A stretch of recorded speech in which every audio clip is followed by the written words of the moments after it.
CEO of Braniff International and former CEO of Southwest Airlines. Clearly, a leader with vision, Howard Putnam. Somebody said, "You guys really had vision at Southwest Airlines." I said, "If we'd had vision, we wouldn't have called it Southwest. We would have called it something else." So it was a people thing. Hire attitudes, teach them the skills, just what you're doing here. And find the folks that will fit your culture. I've never met anybody that stayed with Southwest Airlines that didn't enjoy it. Because if they didn't enjoy it, they were forced out quickly by their peer group. If they didn't fit the culture. They had 200,000 resumes on file that they had not asked for of people that wanted to work for Southwest Airlines. They could see very clearly what Southwest Airlines is, and they could see, hey, I'm a fit for that. That would be a place that I would like to work. To me, that's how you begin to build a brand.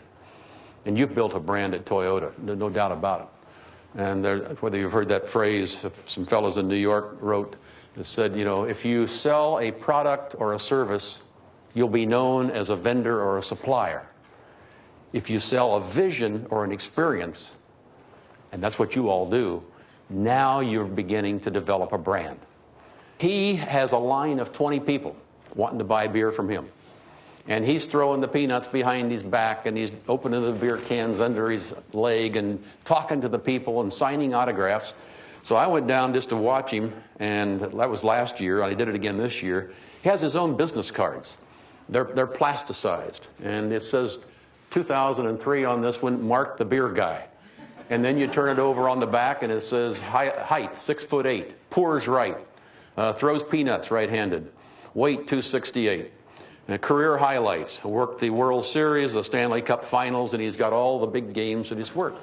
I mean, here's a guy selling beer that has developed a brand. So what's the value proposition for Southwest Airlines? That's the little mission statement that we wrote in 1978, 25 years ago. And Herb and I and the 8 or 9 vice presidents went off for a day, and I said, you know, we're not leaving this room until we can write up on the wall in 100 words or less what we're going to be when we grow up. And we figured it out. The key was we weren't an airline. The key for you is you're not a bank. You're an unbank, as somebody said. We aren't an airline. We're in mass transportation. Totally different mentality. And if you're in mass transportation, people are going to perceive you're a cattle car. And if they're going to perceive you're a cattle car, where is the perfume to change that value proposition so people understand? And I'm sure if I ask you what you liked least about Southwest Airlines, you would probably say, no seat assignments. I don't like that either. But that is the key to success of Southwest Airlines. And in the early days, when they only had 4 airplanes, they almost ran out of cash. And Lamar Muse, the first president, had the foresight to see, we got to do something really drastic. And he went to the group and said, here's what I want to do. I want to sell 1 airplane to get enough cash to continue to operate. But I want to fly the same number of flights with 3 airplanes as we've been flying with 4. Now, I got another meeting to go to. You all figure out how to do it. And Lamar told me later on, he said, I didn't have a clue how to do it. I just knew we had to do it. And they sat down and they figured out that if you couldn't fly any faster, you couldn't fly any earlier in the morning, you couldn't fly any later at night, the only way you could gain enough time was if you shortened the ground times to 10 minutes. Shortened those turnaround times to 10 minutes. Then you could fly the same number of flights with 3 as you did with 4. But if you don't have a superordinate goal that you try to flex ahead, you're never going to get there. So we began to experiment when I got there, is how do you get people to walk on and off airplanes quicker? And we tried putting you in groups of 20, 30, 40, kept experimenting. What we began to learn was if we numbered those boarding passes, you would show up earlier to check in so you could get a lower number, so you could get in the first group of cattle that were going to get on the airplane. And then you would hurry down the jetway so you could get a seat. And we learned if we took out the garment bag racks, you wouldn't stop and hang it up. You would just go wad it up and put it in the overhead bin. That's what we wanted you to do. And then we had one other trick that we tried until the Federal Aviation Agency stopped me. But when the last one of you got on the airplane and we shut the door, we nodded to the guy driving the tug that's going to push the airplane back down below, and he would give the airplane just a little nudge. And it's amazing how quick you'll sit down when you feel that thing start Howard's success as a business leader and entrepreneur gives him a level of credibility that made his message much more meaningful to our own business leaders. All those who listen to you today felt privileged to have had the opportunity to meet and talk with you. Your insight, warmth, and humor captivated and energized us. Thank you. And then I totally lost my mind and agreed to go across town to Braniff and see if we could save it. It was in gigantic financial trouble. They unfortunately were cooking the books, which we didn't know until we got there. So we had 175 million less in cash than we thought we had. And we only had 10 days of cash, and now I've got 10,000 employees and 100 and some airplanes in 9 countries, and we got 10 days of cash. And I've just left the world's most profitable airline, Southwest, to go with the world's least profitable airline. And I wanted to pick up the phone and call Herb Kelleher back at Southwest and say, hey, Herb, I was just kidding. I really didn't mean to leave. Too late. And we kept it alive for 7 months, and then we finally had to put it into Chapter 11. But we stayed there, and we got it reorganized, and we got it flying again on a much smaller scale. But then we left and went on to other things. But the one point I wanted to make to you is that after we put it into Chapter 11, I really got depressed. I'm a pretty optimistic guy, but I really got down and depressed and feeling sorry for myself. But one morning then I had my life-changing experience. And I'm following this big truck that had a crane built on it. And I wasn't tailgating, fortunately, when suddenly the guy's drive shaft fell off.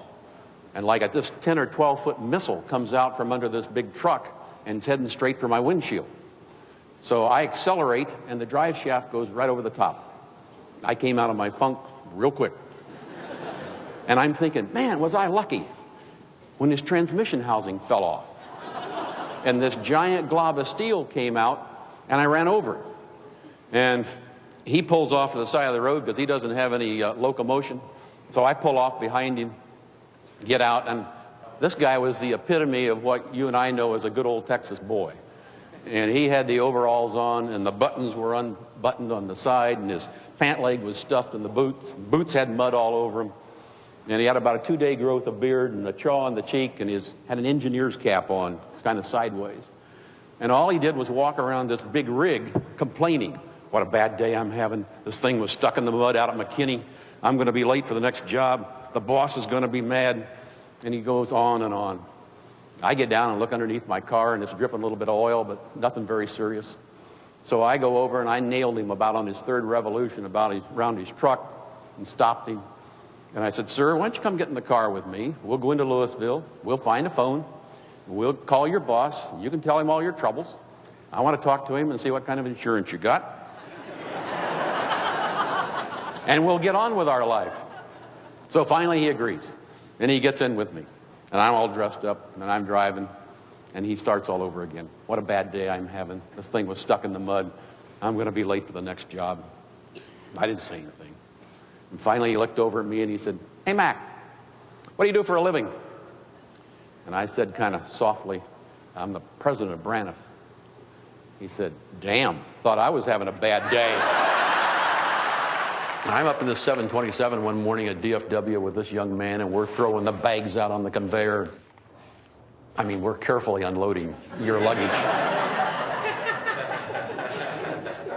That's why I carry mine on. Anyway, he said, are we going to make it? And I said, I don't know. But what really irritates me is your fellow employees are stealing us blind. I mean, he could have been one of the thieves for all I knew. And he stopped and he said, can I trust you? And I said, if you're going to give me some information, I'm going to use it. But I'll keep your name out of it. He said, try gates 16 to 23 between 10 o'clock and midnight. That's all I can tell you. So when we finished the airplane, I got off, called head of security. We moved the off-duty policeman down there. Now, in the meantime, I get a letter from a flight attendant named Joy Clements, who then that name is embedded in my mind, and you'll see why in a moment. And Joy said, I have heard you speak recently at DFW, and you said you were going to make the company smaller in order to try to save it. So that means I'm going to get furloughed again. So I used my last pass, and I went home to Philadelphia for an early Christmas. I only had $250. I bought Christmas gifts. When I got to Philadelphia, my Christmas gifts are gone. And I know what happened to them. My fellow employees at DFW stole them. What are you going to do about it? The weeks go by. Christmas Eve, I get a call from security. They've caught 22 of them in the theft ring at DFW. And we were just about to go to church on Christmas Eve. And he said, what do you want me to do with them? I said, fire them all. I want them all put in jail. I want them to spend Christmas Day in jail. And then put out a press release that Braniff has fired 22 of their employees, and we will prosecute to the letter of the law. Even though we didn't have any money, your integrity and your honesty is so important. And I was running through DFW airport one morning to catch a flight, and this flight attendant yelled at me. She said, Howard, stop, I got to talk to you. And she comes running up, and I stop. She said, you're not going to believe what happened coming back from LaGuardia this morning. And I thought, oh, God, what happened now? I said, okay, lay it on me. She said, okay, you ready? A passenger smiled. And I said, what caused that unusual event? She said, I smiled at him. He said, well, I'm coming up from the rear galley serving coffee. And this grumpy guy on the aisle said, is this airline going to make it? And I said, well, I don't know, sir. It's going to be very tough. But I just had a note from Howard Putnam, and he said, whatever. The guy said, you had a note from Putnam? I want to see it. So she turned around, and she went back to the galley and opened her purse and brought him my note. He handed it to him. He read it. And she said he looked up, and he smiled. And the guy across the aisle said, what the hell are you smiling for? We're on Braniff. And the guy said, read this. And he passed the note across the aisle. And she said, and we were talking about how people feel free to talk on Southwest Airlines. That began to happen. People begin to talk. What can we do to help save our company, this company from Dallas, Texas? That began to happen all over the country. And it got into the media. And the employees suddenly began to feel good about themselves again. Howard Putnam has encapsulated his career and visionary leadership in The Winds of Turbulence, published by HarperCollins. His programs address leadership, innovation, change, people and culture, and ethics. You know, one of the greatest challenges in life is being the person your dog thinks you are. The one business that I know you're in, and I know that I am in, is the people business. And usually waitresses don't pay any attention to little kids. But this one did. And she brought little Mike a little high chair to sit on his chair. She brought him silverware. She brought him a napkin, water, a menu. She brought him the whole 9 yards. And he sat there with that menu upside down, pretending he could read, and turned to his mother and said, hey, Mom, she thinks I'm a people. She thinks I'm a people. And I think that still says it today.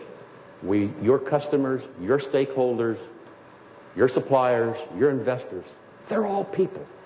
And if we can work together like that as a team, as Kurt Brown said, as a team, you've got a much greater opportunity for success ahead. Thank you very much. God bless.